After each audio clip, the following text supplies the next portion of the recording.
Un cordial saludo, estimado alumnado. Bienvenidos a esta clase de la materia Seguridad y Ética de Datos. Como ya lo estábamos notificando anteriormente, estábamos mencionando sobre la confidencialidad y el manejo de la información. Principalmente aquí en sus pantallas pueden ver el término de manera grande y significativa sobre la confidencialidad. Primero, ¿qué hace referencia a la confidencialidad? Es a que no se revele información a quien no se encuentre autorizado. Entonces, principalmente nosotros, dentro de cualquier tipo de esquema laboral que nos encontremos, debemos tener mucha consideración sobre la información que manejamos. Principalmente si nosotros tenemos alguna base de información, debemos intentar y procurar que la misma tenga los accesos totalmente definidos. Entonces, si ustedes tienen una información, son, digamos, contadores. Si ustedes tienen información de lo que son los estados de situación financiera, los proveedores, tienen en este caso también la información de nuestros clientes, deben de toda la manera prioritaria saber quiénes pueden tener los respectivos accesos y quiénes no. Llegando a este punto, nosotros debemos subrayar que la confidencialidad permite generar y proteger todos los activos de manera estratégica, y con esto garantizamos la confidencialidad mediante protocolos claros y asimismo como el cumplimiento. Les voy a poner el caso, por ejemplo, en el año 2017 hubo un caso de Google y Waymo versus la empresa Uber. Y este se encuentra bastante relacionado con la parte comercial y las tecnologías de los vehículos autónomos. Entonces, les voy a dar un poco de contexto de este caso. Waymo, la división de autos autónomos de Google, estaba desarrollando una tecnología avanzada, especializada más en sensores y software, para todo lo que tenía que ver con vehículos autónomos. Una persona que estaba a cargo de la ingeniería de Google era apellido Lewandowski, Anthony Lewandowski, dejó la empresa y se puso su propia startup, eh, la cual esta empresa fue adquirida poco después por la empresa Uber.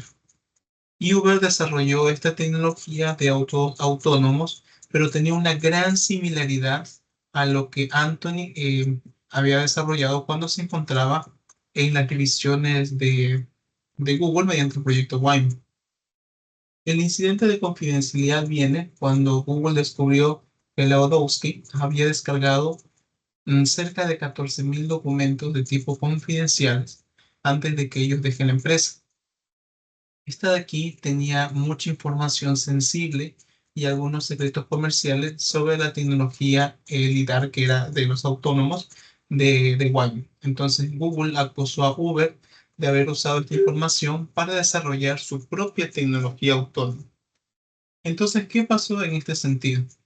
Primero hubo una demanda judicial. Google y Waymo, el proyecto Waymo, demandó a Uber por el robo de secretos comerciales y la violación de la confidencialidad, argumentando que la tecnología clave que tenía Uber se había basado en cada uno de esos documentos que eran netamente confidenciales. Pero entonces, después de todo esto, hubo un tipo de acuerdo que se llevó en el año 2018, donde Uber y Waymo llegaron a un acuerdo de pagarse 245 millones de dólares en acciones y comprometió a no utilizar la tecnología de Waymo en el futuro. Este caso se puso bastante al relieve y habló sobre la importancia de proteger la propiedad intelectual y la confidencialidad de los secretos comerciales, no solo para la empresa Waymo, sino también para proteger la propiedad intelectual y todos aquellos secretos comerciales que pertenecen a la industria tecnológica. Este incidente en el que es de la vida real, podemos destacar cómo solamente una sola persona mediante el robo de información puede promover consecuencias financieras abruptas, tales que pueden impactar la confianza y las prácticas que se pueden desarrollar dentro de una organización. Ahora vamos a hablar sobre la integridad. Cuando nosotros hablamos de la integridad, estamos haciendo una especificidad en que los datos no sean alterados y que tampoco sean cambiados ni modificados. Entonces, en este punto nosotros tenemos tres elementos bastante importantes sobre la integridad, como son perspectivas. La primera es prevenir que alguien con permisos de modificación cometa de manera no incidente o no perjudicial que yo le quisiera hacer, que modifique los datos.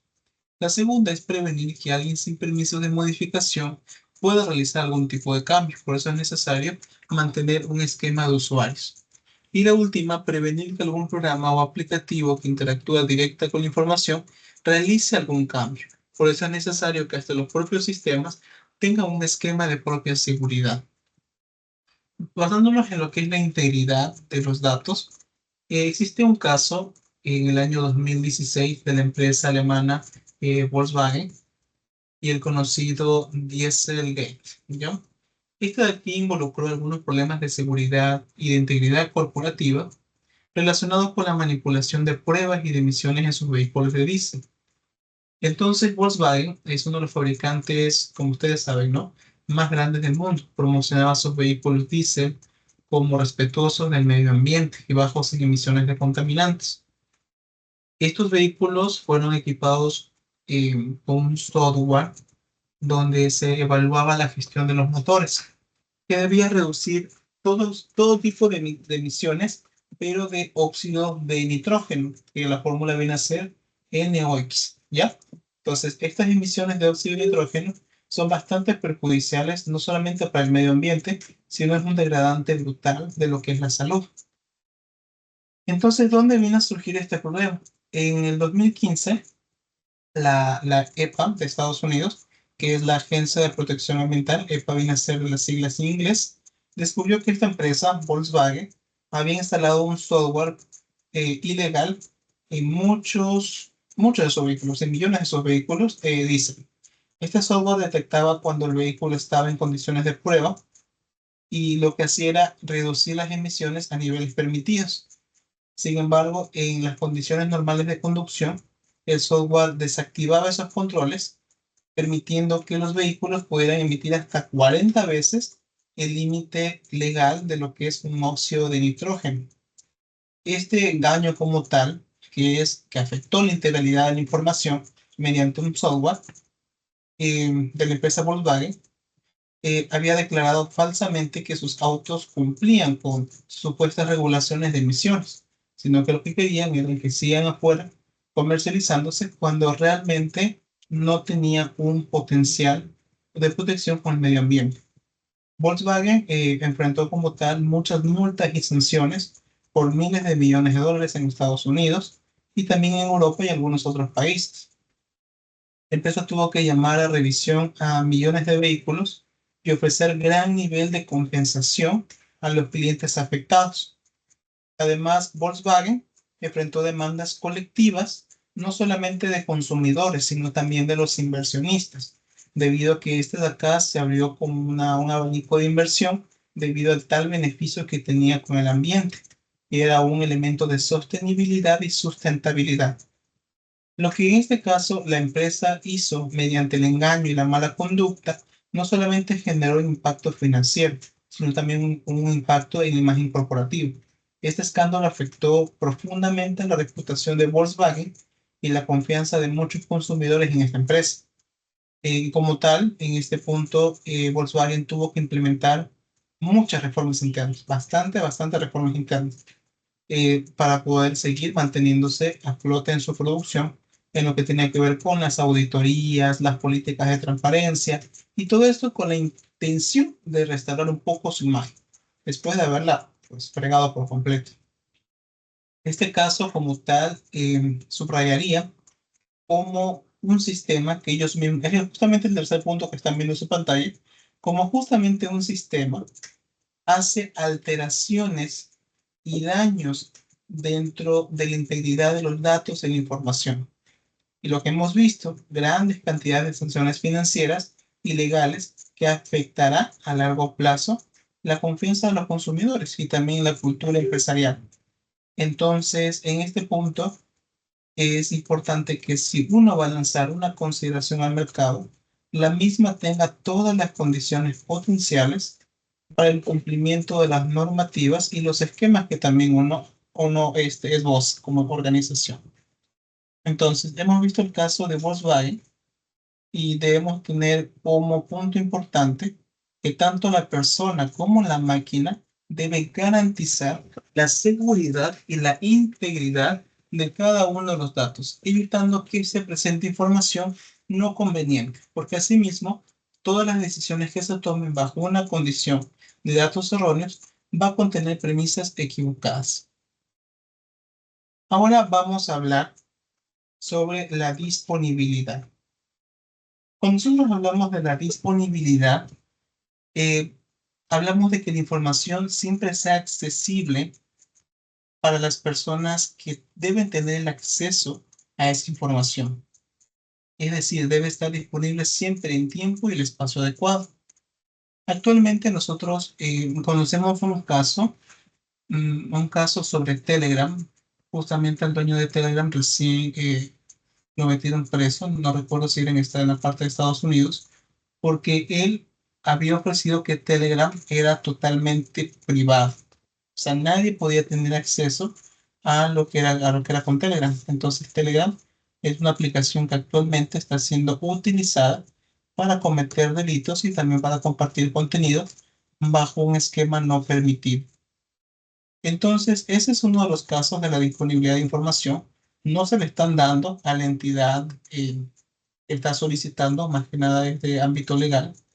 Sin embargo, dentro de su esquema, Telegram promete y como tal garantiza la correcta confidencialidad de toda la información. Sin embargo, ahora el esquema de peligro viene con los entes reguladores. Otro caso más es el problema que ocurrió alrededor del año 2019, cuando esta cadena de redes sociales que son Facebook, Instagram y WhatsApp experimentaron una caída masiva del servicio que afectó pues a millones de usuarios a nivel mundial. Este caso, este caso de lo que les había mencionado, Facebook es como la empresa matriz, es responsable de mantener siempre la disponibilidad de sus plataformas de redes sociales y tanto de mensajería como son Facebook, Instagram y WhatsApp. Para todos los millones de usuarios que existen en el mundo, creo que todos aquí que estamos dentro de este curso tenemos alguna de estas redes sociales. Y estos servicios son bastante cruciales para la comunicación en la actualidad, sino también son cruciales para las entidades jurídicas como son las empresas. Entonces, cuando una empresa como esta cae, pues perdemos muchos sectores de comunicación, como son servicios de cliente, la publicidad y las ventas en línea. Entonces, por ejemplo, este incidente de disponibilidad que sucedió en marzo del 2019, Facebook experimentó una de las interrupciones en su historia. Fue casi 24 horas donde los usuarios de todo el mundo no pudieron acceder a estas plataformas, no pudieron subir contenido, enviar mensajes o interactuar con ninguna publicación. Este incidente como tal afectó a las aplicaciones web y también a las móviles de todas estas plataformas que les mencioné, Facebook, Instagram y WhatsApp, lo que promovió como tal una ola de quejas y pérdidas económicas abruptas para esta empresa. Como tal, dependen de esta red social para interactuar con sus clientes o también gestionar cualquier tipo de operación. Entonces, ¿pero por qué pasó esta caída de esta red social?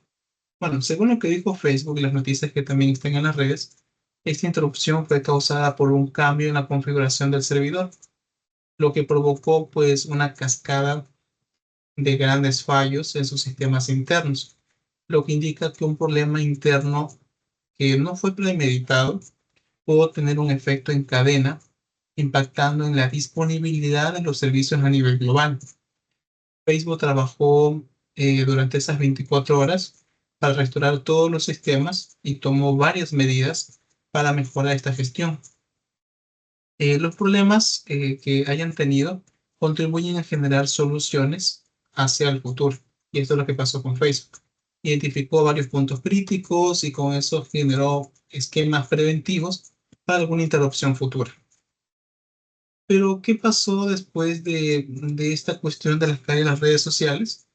Primero, al momento de que cae esta red social, causó mucha frustración dentro de los usuarios y generó dudas sobre la confiabilidad de Facebook y todas las plataformas asociadas, especialmente para aquellas que son empresas que dependen de la disponibilidad continua de estos servicios. Si tú en este momento no tienes un chat para poderte contactar, pues intentas buscar alternativas. Entonces, esto también pasó durante estas caídas, donde las otras redes sociales aprovechan para generar morbo con base en los tipos y problemas que tienen para promover sus servicios. Tanto así que existen muchos otros servicios alternos como redes sociales que también se facilitan con estos problemas para poder incentivar el consumo de sus propias plataformas. La interrupción tuvo un impacto económico para Facebook debido a la pérdida temporal de ingresos publicitarios. Son 24 horas que dejaron de generar dinero. Además, empresas y todos los negocios que utilizan estas plataformas también sufrieron pérdidas, porque al momento de que te limitan contactarte y realizar las ventas, pues es algo que realmente genera conflictos. Pues tras este incidente, supuestamente Facebook dijo que mejoró sus protocolos, más que nada las configuraciones e infraestructura tecnológica, para que en un futuro no exista ningún tipo de interrupciones o un impacto que pudiera afectar en gran nivel. Bueno, en la actualidad hemos visto que Facebook algunas veces sí ha caído, ha habido problemas con la disponibilidad de sus herramientas. Sin embargo, sigue manteniéndose como líder en el mercado porque sus redes sociales son las más utilizadas. No obstante, si tenemos otras redes que están también en el entorno, por ejemplo, como TikTok, que también tiene un potencial, pero en el caso de ellos sí tienen la red social que tiene más peso dentro del área em, organizacional y corporativa, que son más que nada redes de comunicación. Hablemos sobre los conceptos básicos de la seguridad. El primer concepto viene a ser los activos. Denominamos activo a todo aquello que tiene un valor principal y relevante para la organización y por lo tanto se debería proteger. Nosotros tenemos activos tanto tangibles como intangibles. Nuestros activos tangibles son todos aquellos que nosotros podemos palpar y que podemos tocar, mientras que también tenemos activos que son intangibles, que son aquellos software y sistemas o patentes que tenemos dentro de una organización. Si nosotros tenemos dentro de este esquema de organización un activo tangible, por ejemplo, un servidor, debemos garantizar mediante todos los esfuerzos que el mismo sea protegido en todo su nivel. Y si nosotros tenemos, por ejemplo, un software, un ERP, un CRM, tenemos una patente o algún otro producto intangible, también debemos buscar un protocolo de manejo de seguridad, siempre y cuando la criticidad del mismo sea alta. Ahora, ¿qué hace referencia a la vulnerabilidad? La vulnerabilidad es una debilidad o un fallo que pone en riesgo la seguridad de la información, permitiendo en este punto que se pueda perder la confidencialidad, la integridad y la disponibilidad del mismo. Entonces, si nosotros vemos que nuestro sistema tiene una vulnerabilidad, no podemos decir mañana revisamos. En ese mismo momento se deben establecer esquemas y protocolos que permitan proteger la información y que permitan como tal solventar esta amenaza futura. Como tal, la amenaza viene a ser una probabilidad y una posibilidad de violación de la seguridad que existe cuando se produce alguna circunstancia particular. En muchas empresas han tenido que darles siempre cursos sobre ciberseguridad y manejo confidencial de la información, debido a que mediante las redes sociales generan algunas carnadas o mediante mailings generan carnadas para que las propias personas dentro de la organización caigan mediante ofertas ficticias, solicitud de información ficticia donde mediante estos elementos pueden acceder a la información y con esto generar un problema de seguridad de la misma. ¿A qué nos referimos con un ataque? Un ataque es un asalto que se deriva específicamente a los sistemas de nuestra organización. Un acto que es inteligente y deliberado para eludir todos los elementos de la seguridad o también para romper los esquemas de seguridad y violar las políticas. Pero ¿con qué finalidad hacen este tipo de ataques? Con la finalidad de embargar, robar o eliminar información por medio de la solicitud de un tipo rescate. Es decir, roban información, ya sea sobre cartera de clientes, sobre información relevante de un cliente, o también pueden haber borrado aquellos elementos de deuda que tengan algún conjunto de clientes. Y entonces lo que hace esta organización delictiva es solicitar un rescate por la información que tiene bajo su propio resguardo para que esta empresa pueda funcionar con normalidad. Recientemente hubo en el caso mexicano, si no estoy mal, creo que de la empresa Electra, habían borrado cerca de 1 millón de transacciones de deuda, donde algunas personas salían sin deuda, pero este tipo de problemas de la seguridad puede generarnos pérdidas de millones y millones de dólares, por lo cual debemos tener siempre un sistema y también los backups de seguridad para que evitemos tener este tipo de inconvenientes. Dentro de los esquemas de riesgo, el riesgo viene a ser la posibilidad de que una amenaza se produzca dentro de un entorno temporal. Dentro de estos entornos temporales debemos tener en cuenta los elementos de salida y también los elementos de entrada. Debemos aprender a cuantificar la gestión del daño de un riesgo y también cómo podemos solventar este riesgo en caso de un suceso. Pero sin embargo, los riesgos son solamente términos y acciones que pueden pasar, pero estos riesgos nosotros debemos medirlos. Y para poder medir hablamos de el impacto. Si es que se da una situación de riesgo, vamos a ver qué tan impactante puede ser para nuestra organización. Debemos medir tanto la probabilidad de ocurrencia como la probabilidad de incidencia.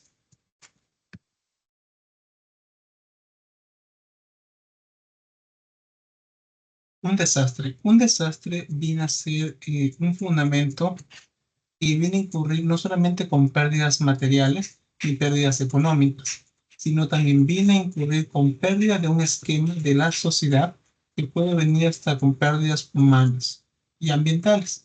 Esto de aquí son una afección que se puede dar a un nivel global, no solamente a nivel de una organización. Recordemos que ha habido muchos casos que organizaciones han perdido datos e información que han perjudicado a muchas personas y estas personas han tenido también tantos inconvenientes que prefirieron dar un término a su vida debido al gran nivel de pérdidas económicas y las pérdidas también de la moral. Entonces es muy prioritario que si nosotros manejamos información que por ningún motivo puede ser presentada, es necesario de todas las formas posibles intentar resguardarla. Esto pasó hace ya algunos años en la parte sierra de lo que es Ecuador. Se había difundido que una persona en particular del área de la sierra tenía deudas a montones con una entidad cooperativa y esta noticia se difundió cuánto debía, cómo debía, qué cooperativa debía y todo el uso del dinero que hizo. Entonces la persona se sintió agobiada, se sintió estresada y esta persona prefirió quitarse la vida.